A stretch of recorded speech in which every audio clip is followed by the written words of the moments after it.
କିନ୍ତୁ ଏଥିରେ ମୁଁ ଯେଉଁ ଚରିତ୍ର ଅଭିନୟ କରିଛି ତାର ସ୍ପେଶାଲିଟି ଏଇଆ ଯେ ମୋ ପ୍ରକୃତ ନାଁଟା ଫିଲ୍ମରେ ବି ସେଇ ନିଜର ଇଏରେ ଅଭିନୟ କରିଛି। ଏଇଥିରେ କମେଡ଼ି ବି ଅଛି, ଲୋକ ହସିବେ ବି କାନ୍ଦିବେ ବି, ଗୋଟେ ଭଲ ମେସେଜ ପାଇବେ ଏଇ ଫିଲ୍ମ, ଯେଉଁଟା ଆଜି ସମାଜ ପାଇଁ ବହୁତ ଦରକାର ବୋଲି ମୁଁ ଭାବୁଛି। ଏଇଟା ମୁଁ ଆଶା କରୁଛି ଯେ କେବଳ ଭୁବନେଶ୍ୱର କଟକରେ ନୁହେଁ, ଓଡ଼ିଶାର ଅନ୍ୟ ସହରକୁ ବି ଯିବ। ଲୋକ ସେଇ ଯେଉଁ ମେସେଜଟା ଏଥିରେ ଦେବାକୁ ଆମେ ଚେଷ୍ଟା କରିଛୁ, ସେଇ ମେସେଜଟା ଲୋକଙ୍କ ପାଖରେ ପହଞ୍ଚିବ। ତା ଟାଇଟଲ ହିଁ ରିଭିଲ୍ କରୁଛି କେଉଁ ବିଷୟରେ ଫିଲ୍ମଟା ହେଇଛି। ତ ଚାରିଟା କାନ୍ଥର କାହାଣୀ ବିଷୟରେ ମୁଁ ବେଶୀ କିଛି କହିପାରିବିନି, କାରଣ କାହାଣୀଟା ଦର୍ଶକ ଦେଖିଲେ ହିଁ ଏନ୍ଜୟ କରିପାରିବେ। କିନ୍ତୁ ଏଥିରେ ମୁଁ ଯେଉଁ ଚରିତ୍ର ଅଭିନୟ କରିଛି ତାର ସ୍ପେଶାଲିଟି ଏଇଆ ଯେ ମୋ ପ୍ରକୃତ ନାଁଟା ଫିଲ୍ମରେ ବି ସେଇ ନିଜର ଇଏରେ ଅଭିନୟ କରିଛି।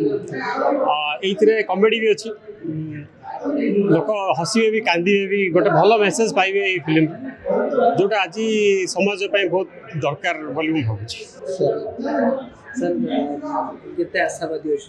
ବହୁତ ଆଶାବାଦୀ ଅଛି।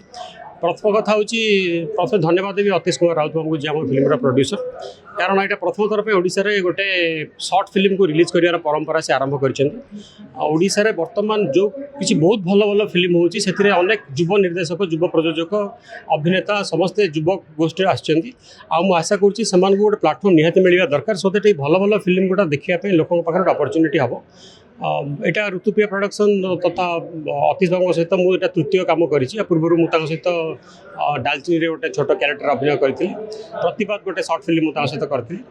ତ ମୁଁ ଭାବୁଛି ଏଇଟା ଗୋଟେ ବହୁତ ଭଲ ଦିଗ୍ଦର୍ଶନ ସେ ଦେଇଛନ୍ତି। ୟା ପୂର୍ବରୁ ଯେଉଁମାନଙ୍କ ସହିତ ମୁଁ କାମ କରିଛି ଋତୁପ୍ରିୟା ବ୍ୟାନରରେ, ସେମାନେ ବି ଯୁବ ନିର୍ଦ୍ଦେଶକ ଥିଲେ, ଆଉ ତାଙ୍କ ଫିଲ୍ମ ଗୁଡ଼ା ବି ବହୁତ ଭଲ ହେଇଥିଲା।